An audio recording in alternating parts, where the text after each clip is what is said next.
guys, welcome back. Today we're going to hit Lenny by Stevie Ray Vaughn. Really nice blues ballad. So I'll get you right down to it. We'll get you in and out of here in a couple minutes. If you want to hang around, towards the end of the video, I'll talk about what's going on musically and give you a little bit of music lesson on top of learning the song. If you want to just learn the song, you can skip all that business. We're starting out with this E major 13 chord. We'll talk about that to the music guys interested in the music theory later on. So you're going to hit this chord, second finger on fifth, first finger on fourth, third finger is getting that third string, and the pinky is getting the skinny strings. And we're hitting the sixth string with it. Open, give your bar a little tweak. Then he goes up to this form, which is a major 6, second finger on 12, first finger on 11, pinky on 13, and third finger on 12. And we're just hitting 6, 4, 3, and 2. Do your bar again. Open 6th string. Play those harmonics on the 2 skinny strings. And then we have this little flare he does, which is pretty simple, guys. You're just going to slide 9th fret, 7th fret, 11th fret, 9th fret, on the 3rd string, hammer pull off to the 4th string. So we got, and there's your intro, you know what I mean? So,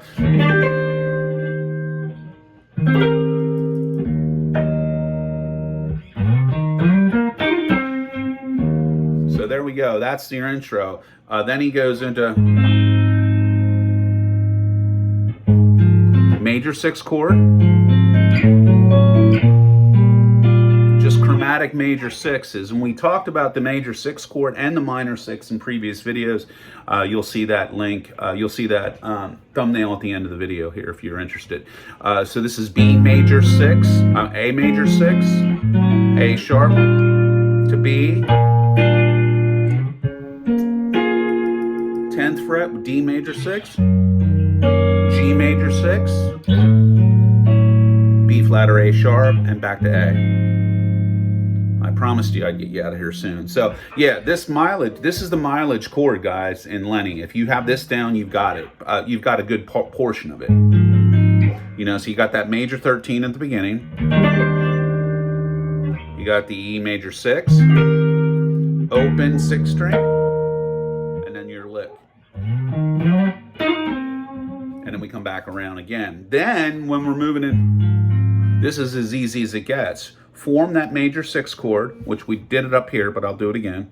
Second finger there, first finger on the 4th string, pinky on the 3rd string, second finger on the 2nd string. And we're just hitting those 6, 4, 3, 2, 6, 4, 3, 2, 6, 4. 10th fret, D major 6, 3rd fret, 6th fret, and then we're back to that monster. So we'll talk a little bit now musically what's going on, just so you can take some of this stuff with you and improve as a guitar player, because what are we doing? Well, we're taking the mystery out of major 13 chords, aren't we? And how did you do that? By learning this song is how you did it. People say, well, how do I memorize all these chords? Well, why don't you start with saying, hey, my major 13 chord, that's that Stevie Ray Vaughan Lenny chord. So if you remember how to play Lenny, once you memorize that, you'll always know that that's where your E major 13 lies. Now, the next time someone throws a music score in front of you and it's D flat major 13, instead of going, oh, I don't know what that is, well, go, hey, I got my Lenny chord there, and it's D flat major 13, so therefore I'm moving this finger back to a D flat and playing the chord. And there's your D flat major 13. So you'll always know that chord, is the point I'm trying to make. When we have the E6 chord, the one we did, the 2nd chord of Lenny, that's a major 6 chord. So whatever that note is the root. So this is, in this case, at the 12th fret, that's E. E major 6. A major 6. A sharp or B flat. B major 6. 10th fret. D major 6. 3rd fret. G major 6. B flat major 6. A major 6. Boom. So, using Lenny as, you tell people, yeah, you want to learn some music theory. Oh, no. Well, all it takes is, instead of just visualizing what these shapes are and say, oh, the guy said to put your finger here, here, and here, and here. Well, do more than that, guys. Just say, well, that's my major 13 shape. And when you build the harmony, you start hearing. When he starts Lenny, you hear this. Right? But at the core, it's just an E major chord. Listen. Now, if I were to play that, you'd go, well, that's not Lenny. No, but it's the triad. It's the simple chord. It's the simple harmony that he uses to begin that song, E. Now listen to it develop. What if you used an E major 7?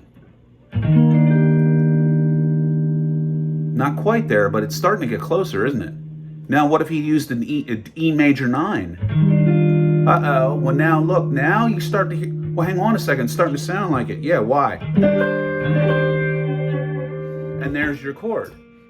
But what you're doing is you're just building on a simple... the simplest harmony in music is major and minor chords. And so when we go from the root to the 5th, that's a triad. Root, 3rd, and 5th. So at the core, every song that we've ever heard has the core harmony for Lenny is E major.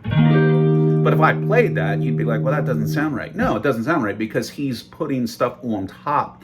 There's upper structure on top of the chord, which makes for a much denser sounding chord. Why? Because we have 6 chord tones or 5 chord tones instead of just that triad. So that's stuff that you can really go away with, and it can improve you as a guitar player. But I always tell my students, be there cerebrally. Like, don't just learn a song, learn something music theory related to that song. Because, you don't want to be the guy that gets together to jam with people. Let's say you're playing with a saxophone player, or let's say you get together with a keyboard player, and they're like, oh, wow, that's that Stevie Ray Vaughn song. What are you doing there? I don't know. The guy just said to put your hand like this. Well, that's not going to help the other musician because he, you know what I mean? He speaks in a language of music. Well, yeah, I don't know what that means. What chord are you playing? I don't know. It sounds nice though, don't it? So that's the kind of stuff that we wanted to stay away from because it doesn't take that much more effort to memorize what that chord is. And then we can use that information in another song down the road, compounding your practice time. You're practicing for 10 minutes, but you're really getting 30 minutes out of it because you're cerebrally involved in what you're doing, both from a harmony standpoint, physical standpoint, music theory, you know what chords you're using, you know what scales you're using, and so on and so forth. So thanks for sticking around, being brave enough to stick around for the music part of it. I hope it helped. I'm not a good Stevie Ray Vaughan player. It's not my thing. I can't play like him as much as I try. It's just not, I don't have that visceral kind of finger gorilla tone that he had, which I absolutely loved. So, but I can point you in the direction of the chords, and maybe you can pull it off a lot better than I can. www.theguitar-shop.com. Email theguitarshopstudios@gmail.com.